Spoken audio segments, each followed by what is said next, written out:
이스라엘이 북이스라엘과 남유다 두 나라로 갈라졌습니다. 북이스라엘은 BC 723년에 아수르에 의해서 멸망됩니다. 그리고 남유다 왕국은 BC 587년에 바벨론에 의해서 멸망이 됩니다. 예레미야는 남유다 왕국이 BC 587년 바벨론에 의해서 멸망당하기 40년 전 그 기간 동안에 예언하고 활약했던 선지자입니다.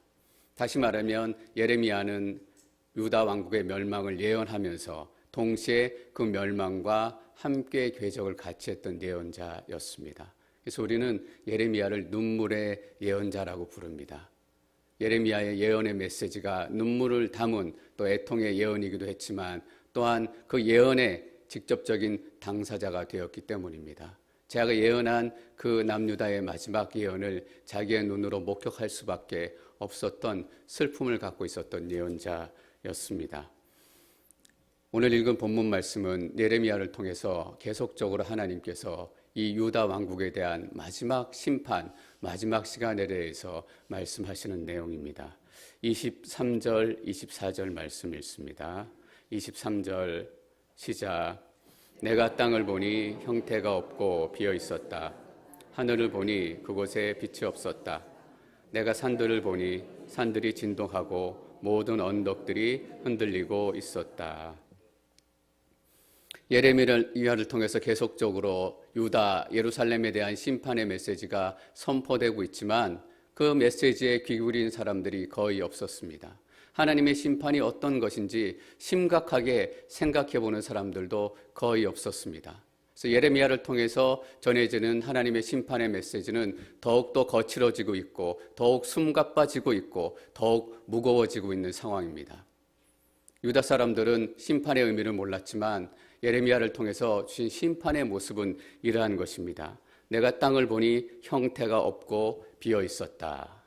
여러분 혹시 이 말씀 기억하실지 모르겠습니다. 하나님께서 하늘과 땅을 지으시기 전에 그 전의 모습을 창세기 1장 2절에서는 이렇게 묘사를 하고 있습니다. 창세기 1장 2절 같이 읽습니다. 시작. 그 땅은 형태가 없고 비어 있었으며 어둠이 깊은 물 위에 있었고 형태가 없고 비어 있었다라고 얘기하고 있습니다. 내가 땅을 보니 형태가 없고 비어 있었다. 하나님의 심판이 이렇게 진행될 것이다 라는 경고의 말씀입니다. 하나님 눈에 그렇게 보기 좋았던 이 땅의 모든 피조물들을 하나님께서 다 뽑으시고 다 폐하시고 다 없애시고 어둠과 공허한 그 시대로 다시 돌려놓는 것이 하나님의 심판입니다. 마치 지구를 들어가지고 탈탈 털어내듯이 하늘을 들어서 탈탈 털어내듯이 그 안에는 모든 것들이 뿌리가 뽑혀지고 사라지는 것이 하나님의 심판입니다. 하나님의 지으신 피조물도 이렇게 사라지는 심판이라면 사람들이 그 연약한 손으로 쌓아놓은 그 작은 것들은 얼마나 쉬이 없어지고 얼마나 사라지고 얼마나 하나님의 심판 아래서 무기력할 수밖에 없겠습니까? 24절 말씀 다시 한번 읽겠습니다. 24절 시작. 내가 산들을 보니 산들이 진동하고 모든 언덕들이 흔들리고 있었습니다. 산들이란 것은 무엇입니까? 절대로 흔들리지 않는 가장 안전한 것을 얘기합니다. 세상이 다 흔들려도 집들이 다 무너지고 쓰나미에 쓸려가도 사람들은 산으로 다 피해 올라가요. 왜냐하면 산은 흔들리지 않기 때문에. 그런데 산들이 흔들리기 시작했다라는 거예요. 하나님의 심판이 시작이 되면 이렇습니다. 우리가 가장 안전하다고 믿었던 것들, 우리가 가장 안전하다고 숨어 다녔던 것들이 뿌리 없는 것처럼 흔들리게 되는 거예요. 산은 가장 강한 것이고 가장 힘이 센 것입니다. 내가 믿고 있었던 것들 하나님의 심판이 임하기 시작하면 한순간에 흔들리고 한순간에 뿌리가 사라지는 그 과정들이 나타날 거예요. 예레미야를 통해서 하나님께서 이 진노의 메시지를 보내시는데 이스라엘 백성들은 듣지를 못해요. 예루살렘에 있는 사람들은 듣지를 못하고 귀담지 못하고 그냥 평소에 살아가던 대로 계속 살아가고 있습니다. 그냥 하던 일 계속하고 만나던 사람 계속 만나고 자기가 하던 모습 그대로 이전의 모습을 끊지 못하고 살아가고 있는 거예요. 여러분 얼마나 답답해요. 이 하나님의 준엄한 심판의 말씀이 선포됐는데도 이 얘기를 이해하지 못한 거예요. 근데 계시록 6장 말씀을 한번 볼까요? 계시록 6장에 이렇게 기록하고 있습니다. 6장 12절 말씀 같이 읽겠습니다. 6장 12절 시작. 여섯 번째 인을 떼실 때 나는 보았습니다. 큰 지진이 일어나고 해가 머리털로 찬 천같이 검게 되고 달은 온통 핏빛으로 변하고, 여기까지. 마지막 때 하나님의 심판이 이 땅 가운데 임하는 모습입니다. 여섯 번째 심판의 인이 떼어지니까 하늘이 핏빛으로 변하고 심판이 시작되는 거예요. 어떻게 시작되는지 계속 읽겠습니다. 6장 13절 말씀 계시록 계속 읽겠습니다. 시작. 하늘의 별들은 무화과 나무가 거센 바람에 흔들려 설익은 열매들을 떨어지는 것처럼 떨어지고, 14절. 하늘은 두루마기가 말리듯 사라지고 모든 산과 섬들은 있던 자리에서 사라졌습니다. 여러분, 우리가 읽은 오늘 4장 23절 말씀을 뭐라 기록하고 있습니까? 내가 땅을 보니 형태가 없고 비어 있었다. 왜 땅이 형태가 없고 비어 있었냐 하면 계시록 14장 말씀이에요. 모든 산과 섬들이 있던 자리에서 사라졌기 때문에 땅이 비어 있고 아무것도 없는 거예요. 하늘을 보니 그곳에 빛이 없었대요. 왜 빛이 없었냐면 하늘의 별들이 무화과 나무가 떨어지는 것처럼 하늘에서 떨어졌기 때문에 빛이 없는 거예요. 성경을 조금이라도 이해하는 사람이라면, 조금이라도 깊이 생각하는 사람이라면 이 두 얘기가 같은 얘기인지 우리는 금방 알 수 있어요. 왜 땅이 사라지고 왜 하늘이 사라지고 왜 빛이 사라졌는가? 계시록은 이 시대의 교회 교인들에게 주신 말씀입니다. 즉 우리에게 주신 하나님의 심판의 경고의 메시지예요. 근데 여러분 잘 보세요. 이 메시지에 귀 기울이는 사람들이 얼마나 있을까요? 이 심판의 메시지에 귀담아 듣고 마음을 띠고 두려워하며 무서워하는 사람들이 얼마나 있을까요? 그런 얘기인가 보다, 심판이 있는 얘기인가 보다, 다 그렇게 넘어가요. 여러분, 우리는 성경을 진짜로 읽어야 돼요. 성경을 거짓으로 읽으면 안 돼요. 유다 백성들이 예레미야를 통해 주신 하나님의 심판의 말씀을 듣고도 그냥 살던 대로 살아갔어요. 여유 있게. 내일 해가 또 뜨겠지. 오늘이 지나면 내일이 또 오겠지. 근데 어느 날 자고 일어나니까 하늘에 해도 없어지고 우리가 밟고 있던 땅도 없어져요. 내가 그렇게 붙들고 살고 있었던 그 믿을 만한 모든 것들이 다 없어진다라는 거예요. 전 여러분들이 성경을 진짜로 읽었으면 좋겠습니다. 이 말씀 기도하면서 제가 계속 기도했어요. 하나님, 이 말씀이 성도님들 뿐에게만 아니라 제게도 진짜 말씀 되고 싶습니다. 진짜 말씀이 되게 해 주십시오. 그냥 계시록 6장 13절, 14절이 아니라 우리도 똑같이 예루살렘을 살던 그 사람들처럼 이 경고의 메시지를 듣고 한 귀로 흘려버리고 한 귀로 지나버리고,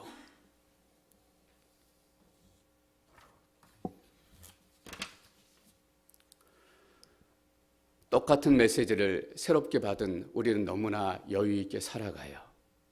조금 더 자자, 조금 더 자자, 조금 더 쉬자, 조금 더 쉬자. 이게 그냥 육체의 게으름만을 얘기하는 거로 생각되세요? 아니에요. 조금 더 놀고 조금 있다가 기도하지. 조금 더 내 사업하다가 조금 있다 하나님 앞에 나아가지. 조금 더 지내다가 지금 불편하니까 조금 있다가 예수님 증거하고 조금 있다가 예수님 믿으지. 이게 조금 더 자자, 조금 더 졸자, 이거의 영적인 의미예요. 근데 어느 한순간 도둑처럼 하나님의 심판이 임하게 된다라는 거예요. 어느 날 눈을 떠보니까 하늘의 별도 사라지고 땅도 사라지고.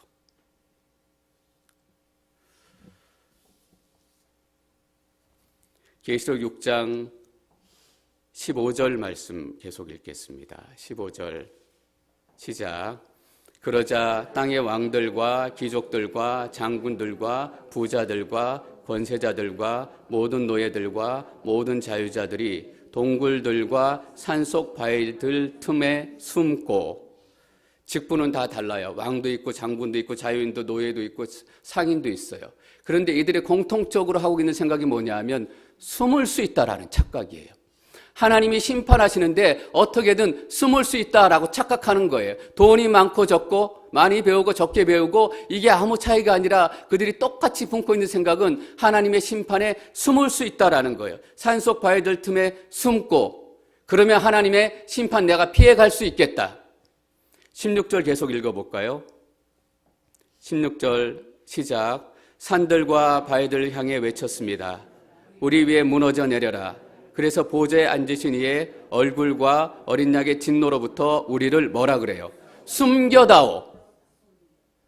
나 얼굴 위에 내 몸 위에 인생 위에 산이 무너지는 게 얼마나 무섭고 두렵고 죽음이에요. 근데 그렇게 해서라도 하나님의 심판과 진노를 숨을 수 있다라고 착각하는 거예요. 여러분, 하나님의 심판 숨을 수 없어요. 오늘 예레미야 이 말씀이 얼마나 두려운 말씀인지 우리가 영적인 눈을 열어서 본다면 그냥 지나갈 수 없는 본문 말씀이에요. 17절 말씀 계속 읽겠습니다. 17절 시작. 이는 그들의 진노의 큰 날이 이르렀기 때문이다. 누가 견뎌낼 수 있겠느냐? 아무도 견뎌낼 수 없다는 겁니다. 다시 말하면 아무도 숨을 수 없고 아무도 도망갈 수 없다라는 의미예요. 근데 우리 어떻게 사냐 하면 숨을 수 있는 것처럼 살아요. 도망갈 수 있는 것처럼 살아요. 자신만만하게 산다고요. 의기양양하게. 이는 그들의 진노의 큰 날이 이르렀기 때문이다. 누가 견뎌낼 수 있겠는가? 저희가 지난해 계시록 함께 말씀 나눴습니다. 혹시 그때 말씀 기억하시는 분들 계실지 모르겠어요. 누가 견뎌낼 수 있겠는가? 누가 견뎌낼 수 있다고 결론 내렸습니까? 계시록 7장에 보면 하나님의 인치심을 맞은 14만 4천 명이 나옵니다. 14만 4천 명은 누구였어요? 참 성도예요. 이름만 교회 다니는 사람이 아니라 주일날 교회 다닙니다 라고 말하는 사람이 아니라 정말 하나님의 백성, 그냥 앵커리지 온누리 교회 이 간판이 아니라 정말 교회를 이루고 있는 참 믿음의 성도들 14만 4천 명, 이들만이 하나님의 진노의 심판을 이겨낼 수 있다라는 거예요. 여러분 어디에 서시겠습니까? 저희가 앵커리지 온누리 교회라는 간판을 걸고 많은 분들이 모여요. 근데 슬픈 일이 뭔지 아세요? 이 가운데 성도도 있지만 왕도 있고 자유인도 있고 노예도 있고 그 사람들은 뭐예요? 숨을 수 있다라고 생각하는 사람들이에요. 내 힘으로 살아갈 수 있다라고 생각하는 사람들이에요. 우리가 교회 건물 안에 있지만 어떤 사람들은 교회를 이루고 어떤 사람들은 이 진노를 견딜 수 없는 사람인 거예요. 바빠요. 오늘 예레미야의 말씀은 긴급성, 긴박성, 절박성 그 모든 것들을 다 담고 있는 말씀이에요. 내일로 갈 수 없다. 내일로 미룰 수 없다. 평안하다, 평안하다 이런 위로가 때로는 위로가 돼요. 그런데 하늘이 없어지고 땅이 없어지는 그때가 오면 이런 위로가 아니라 정말 따끔한 당신 이렇게 살다가는 하나님의 진노를 피할 수 없습니다. 25절 말씀 계속 읽겠습니다. 25절 시작. 내가 보니 사람이 하나도 없었고 공중의 새도 모두 날아가 버렸다. 예루살렘에 사람이 없다라고 기록하고 있습니다. 그렇게 화려했던 도시, 그렇게 아름다웠던 도시, 명절만 되면 많은 사람들이 하나님께 예배한다라는 명목으로 제물을 들고 양을 끌고 소를 끌고 인산인해를 이뤘던 도시예요. 그런데 그 도시에 사람이 없대요. 여러분, 우리는 평생 동안 얼마나 아둥바둥 모으고 채우고 쌓기 위해서 살아가요. 돈 벌어놓고 은행에도 좀 쌓아놓고 적당히 땅도 좀 쌓아놓고 주식도 좀 사놓고 이렇게 모아놓고 가득한 것을 우리가 누리며 살아가요. 그런데 보세요. 하나님의 심판의 때는 어떤 것이냐면 내가 보니 사람도 하나도 없대요. 그리고 뒤에 보니까 공중의 새도 모두 날아가 버렸대요. 여러분, 공중의 새가 다 날아가 버렸다라는 의미는 어떤 의미일까요? 거기에는 먹을 게 하나도 없다라는 거예요. 새조차 쪼아먹을 그 작은 식량과 음식도 없는 폐허가 됐다라는 거예요. 그 땅에서 어떻게 사람이 살겠어요?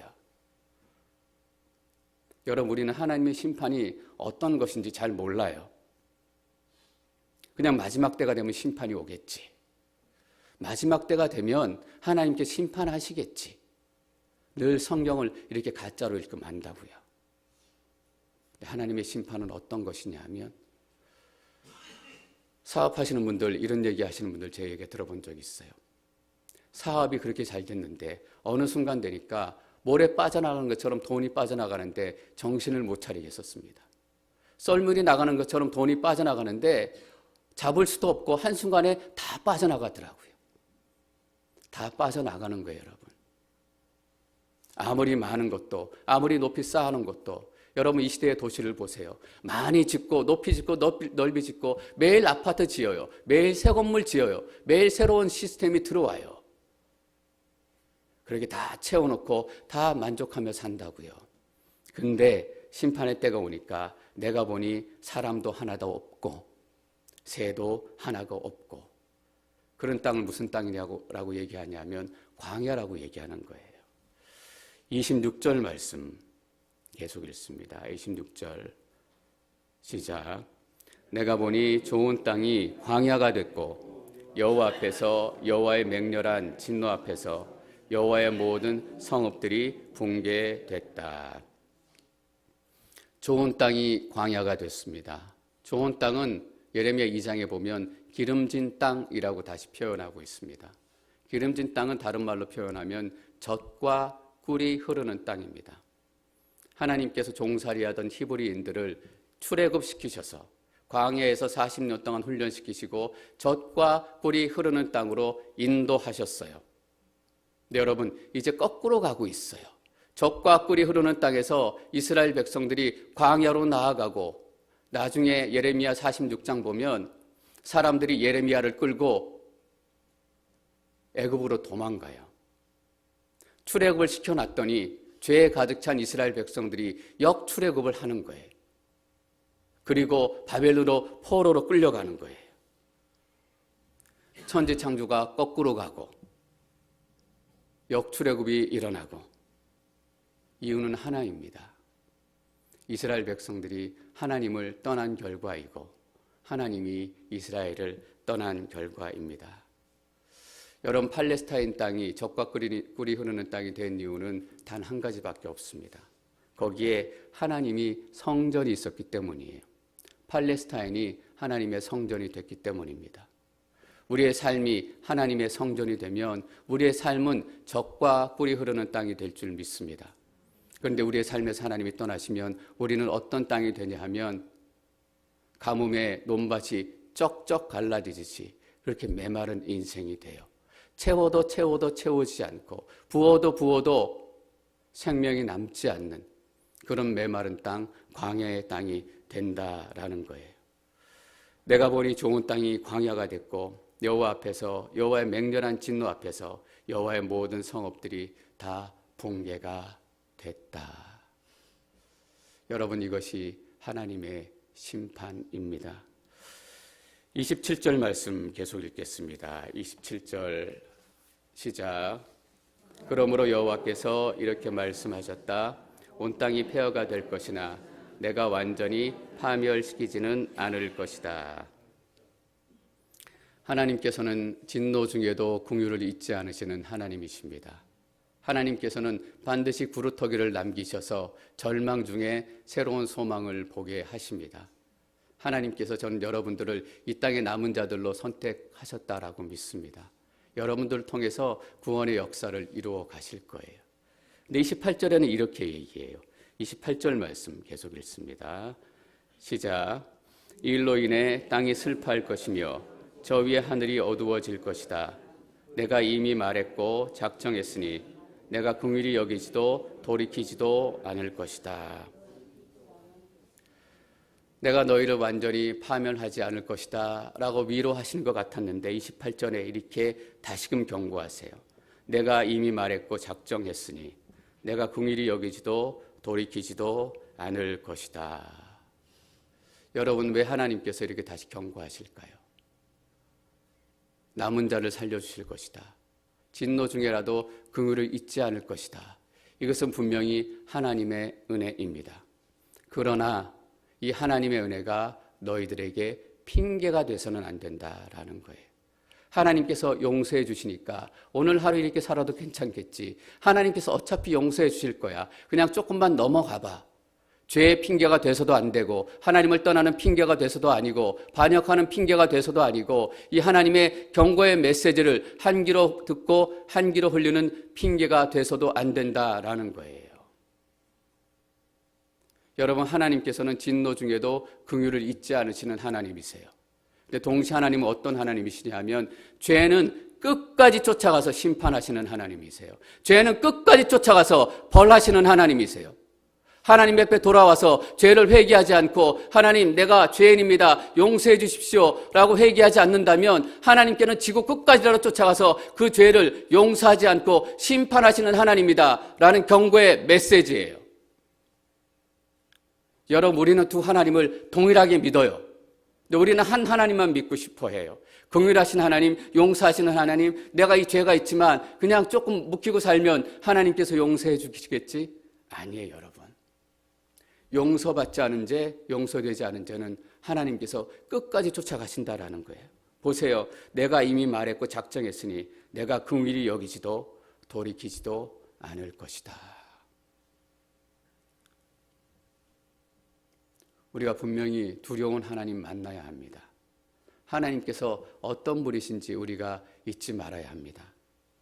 하나님께서는 여러분들을 끝까지 참으실 거예요. 근데 여러분, 그 끝에 뭐가 있는지 아세요? 끝에 심판이 있어요. 끝까지 참는다라는 것은 우리가 계속 똑같이 해도 괜찮다 이런 의미 아니에요. 29절 말씀 계속 읽겠습니다. 29절 시작. 기마병들과 활 쏘는 사람들의 소리에 온 성읍이 도망간다. 몇몇은 숲속으로 들어가고 몇몇은 바위 위로 올라간다. 모든 성읍이 버려지니 그 안에 아무도 살지 않을 것이다. 이런 거예요. 숲속으로 들어가면 살만하겠다. 더 깊은 숲속으로 들어가면, 바위 위로 올라가면, 더 높은 바위 위로 올라가면 살만하겠다. 아까 왕들이, 군인들이, 장군들이, 노예들이, 자유인들이 숨었어요. 피할 수 있을 것 같아서. 근데 절대 피할 수 없습니다. 30절 말씀 계속 읽겠습니다. 30절 시작. 멸망당한 사람이여, 내가 무엇을 하고 있느냐? 내가 주홍색 옷을 입고 금장식으로 치장하고 내 눈에 화장을 하지만 내가 헛되이 아름답게 치장하고 있다. 내 사랑하는 사람들이 너를 경멸하고 내 목숨을 찾을 것이다. 멸망당한 사람들이여, 누구를 부르는 말씀입니까? 예루살렘에 있는 예루살렘 사람들을 부르는 호칭이에요. 근데 이전에 그 사람들이 이 호칭으로 불려지지 않았어요. 뭐라고 불려졌는지 여러분 기억하세요? 너희는 택한 족속이요 왕 같은 제사장 나라다라고 불렸던 사람이에요. 예루살렘에 사는 사람들은 이 타이틀이 자기들을 지켜줄 줄 알았어요. 그래서 이 타이틀을 믿고 살았어요. 특별히 예루살렘에 사는 유다 지파들은 더했어요. 하나님께서 다윗 왕조를 영원히 지속시켜 줄 것이다. 내가 다윗 가문의 후손이다. 다윗 자손이다. 이 타이틀을 믿고 살았던 거예요. 나는 다윗 자손의 후손이니까 절대로 망하지 않고 절대로 멸망하지 않는다. 거룩한 성전이 예루살렘에 있었어요. 이 예루살렘이라는 타이틀만 믿고 살았던 거예요. 근데 그러지 착각한 건 뭐예요? 타이틀은 믿었는데 하나님을 믿지 않았다라는 거예요. 타이틀에서 구원이 나오는 것이 아니라, 타이틀에서 능력이 나오는 것이 아니라 구원의 능력은 하나님으로부터 나오는 거예요. 여러분, 이것을 생각할 때 목사는 너무 두려운 자리예요. 왜냐하면 이 목사라는 자리가, 이 목사라는 타이틀이 구원과 아무 상관없을 수 있기 때문이에요. 임직하시는 분들이 있어요. 잘 훈련받고 잘 또 준비하고 계세요. 근데 우리가 오해하지 말아야 될 게 있어요. 임직이라는 타이틀은 구원과 상관없어요. 앵커리지 온누리 교회 교인, 우리 교회 좋은 교회입니다. 좋은 교회 교인이라는 것, 이 타이틀이 구원과는 상관이 없다라는 거예요. 우리의 구원은 누구와 상관이 있는 거예요? 오직 예수 그리스도와만 상관이 있는 거예요. 전 여러분들의 유일한 타이틀이 예수 그리스도가 되시기를 축원합니다. 이 외에는 우리를 구원할 수 있는 이 땅에 어떤 능력도 없어요. 우리가 쌓아놓은 타이틀을 의지하고 믿는 순간 우리는 똑같은 호칭으로 불릴 거예요. 멸망당한 사람들이요.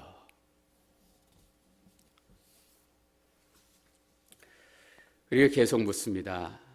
내가 무엇을 하고 있느냐? 내가 주홍색 옷을 입고 금장식으로 치장하고 내 눈에 화장을 하지만 내가 헛되이 아름답게 치장하고 있다.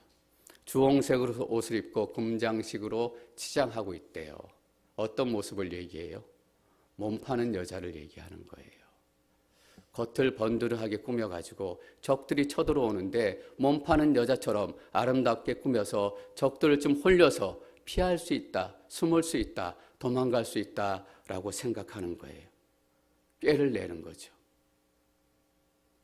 아수르에 의지하고 또 애굽에 의지하고 이러면 이 위기를 넘어갈 수 있겠다. 여러분, 우리 인생의 위기 종종 만나게 됩니다. 이 위기만 넘기면 그런 마음 가질 때 많아요. 어떻게 하다 보면 넘어가겠지.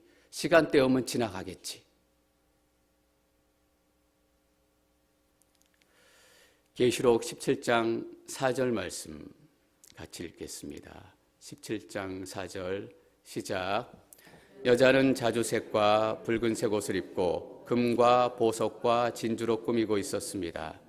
그녀는 손에 가증스러운 것들과 음행에 불결한 것들로 가득 찬 금잔을 가지고 있었고, 이 여자는 누구냐 하면 바벨론 음녀예요. 자주색과 붉은색 옷을 입고 금과 진주로 치장하고, 오늘 나온 이 여자와 똑같아요. 이스라엘 백성들이 하고 있는 짓과 똑같다고요. 내가 주홍색 옷을 입고 금장식으로 치장하고 내 눈에 화장을 하지만 뭐냐 하면 내가 세상하고 비슷해지면 좀 더 살기 좋아질 것 같은 거예요. 내가 세상하고 비슷해지면 이 위기를 넘어갈 수 있을 것 같은 거예요. 여러분, 우리가 위기 닥쳐보면 알잖아요. 꼼수 부리고 꾀를 넣고 사람의 방법을 쓰고 사람 찾아다니면 이 위기 넘어갈 수 있을 것 같아요. 주홍색 옷을 입고 금장식을 하고 진주 목걸이를 매고, 성경은 뭐라고 하냐면 그 사람을 창녀라고 얘기한다고요. 이 시대의 크리스찬들이 얼마나 창녀 같은 모습으로 살고 있는지, 이 시대의 목사들이 얼마나 창녀 같은 모습으로 살고 있는지, 여러분, 교회가 얼마나 세상을 쫓아가기를 원하고 세상에서 이름을 내기를 원하고 세상 닮기를 원하고 세상에서 알아주기를 원하고, 그래서 교회가 주홍색 옷을 입는 거잖아요. 금장식을 하는 거잖아요. 하나님께서 뭐라고 얘기하시냐면 창녀와 같은 교회라고 얘기하시는 거예요. 창녀와 같은 목사라고 얘기하시는 거예요. 그게 방법이 되면 얼마나 좋겠어요, 여러분. 근데 뭐라고 얘기하시냐면 내가 헛되이, 여러분 헛되다라는 말에 좀 동그라미 쳐주세요. 헛된 거예요. 도망갈 수 있을 거라고 생각해요. 미국도 그렇고 한국도 그렇고 핵전쟁이 나거나 큰 전쟁이 나는 걸 대비해가지고 대통령이 숨을 수 있는 지하 벙커를 준비해 두잖아요. 또 미국 대통령은 하늘에도 피할 수 있게 에어포스 원, 대통령 전용기, 밑에서 전쟁이 벌어지면 하늘에서 다 지휘할 수 있도록, 땅으로 숨고 하늘로 숨으면 피할 수 있을 거라고 생각하는 거예요.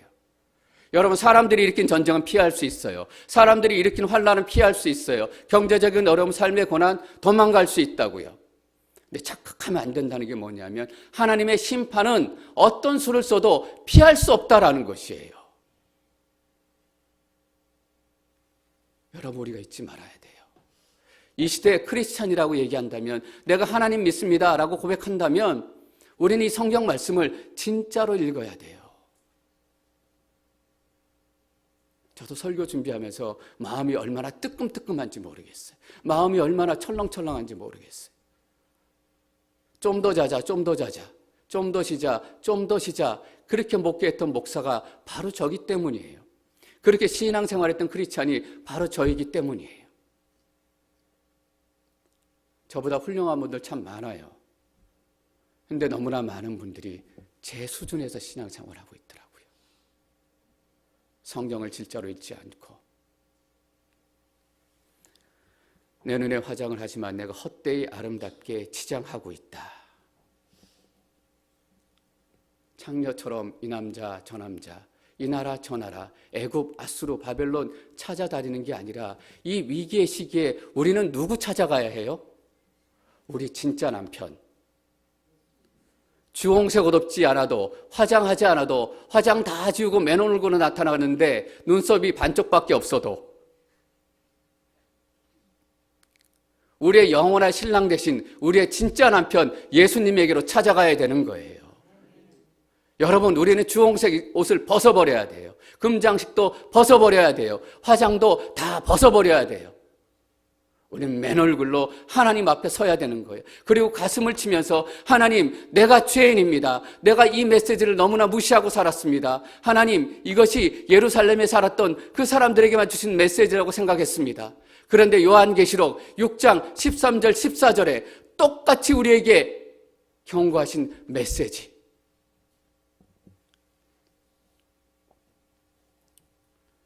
여러분, 남편 찾아가십시오. 미우나 고우나 조강지처가 최고다, 이런 말 있잖아요. 남편 찾아가야 되고 조강지처 찾아가야 되고, 영원한 우리의 조강지처 되신, 영원한 우리의 신랑 되신 예수 그리스도만이 이 시대의 위기를 이겨낼 수 있는 진정한 능력이 될 줄 믿습니다. 그래서 예레미야 4장 4절에서 예레미야를 통해서 이렇게 결론의 메시지를 미리 주세요. 예레미야 4장 14절 말씀 함께 읽습니다. 시작. 예루살렘아, 내 마음에서 악을 씻어내라. 그러면 너희가 구원을 받을 것이다. 거기까지 읽겠습니다. 하나님 앞에 돌아가고 우리 신랑 되신 예수 그리스도께로 돌아가고 내 마음에서 악을 씻어내라. 예수 그리스도의 보혈로 여러분들 한 분 한 분의 마음을 덮습니다. 여러분 삶을 덮고 있는 모든 악들이 다 씻어지기를 축원합니다. 여러분의 삶을 묶고 있었던 모든 저주들이 다 떠나가기를 선포합니다. 여러분, 신랑에게로 돌아가십시오. 영원히 우리를 맞아주시고 영원히 사랑하시고 거기에 영원한 평화, 14만 4천 명이 되는 진정한 비결이 있습니다.